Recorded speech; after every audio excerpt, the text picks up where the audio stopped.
안녕하세요, I'm Vincent Lua, CEO of Cravito Group, holding companies of MyeongDong Topokki and Eat What Next. Currently in hand we have 50 outlets, and under renovation we have 15, and we are raising to go for this Indonesia region. We are planning for another 20 outlets in Indonesia, and we have secured the master franchisee for Brunei, Cambodia and East Malaysia. So this year is our scaling year. Not so much of innovation going on because we have innovated quite a bit 2020, 2021. So 2022 is a scaling year for us. We are targeting at least 50 outlets addition to our portfolio. And of course, with that, we have a new factory in Puchong. It's a 1-acre factory. It's a HACCP certified. And with that, we can deliver internationally borders with this type of HACCP certified products that's from this factory.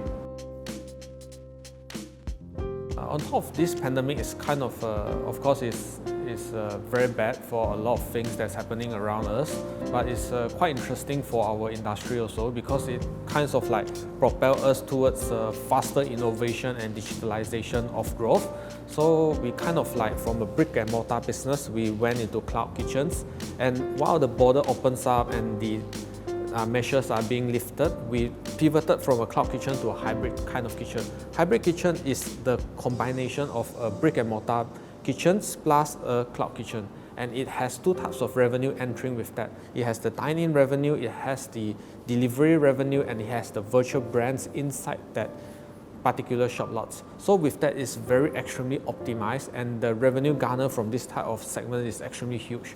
So this pandemic is kind of like a pivot and kind of like propel for us because we kind of have a very extreme CAGR during these 2 years. That's why we are able to expand aggressively and able to have this expansion towards new factory and everything. And of course, we thanks the fans that has given us the support throughout the years for this expansion, and we hope to go towards this regional expansion too. Basically, if we look into the big boys, the big chains like McDonald's and those type of big corporations, when they enter into Malaysia, the market size for JAKIM certified, halal certified markets is extremely huge. Therefore, we need to move towards this region to cater for the market segment for that particular region, especially in Malaysia here.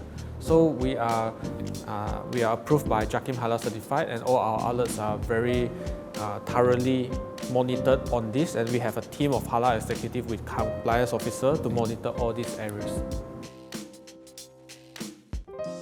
To obtain halal certification product for Korean cuisine is extremely difficult because from the early days, right, even if we look into kimchi or even the seasonings or even the sauces, right, most of it are non-halal because the items inside, example, they have like this mirin. Mirin is a kind of like white wine.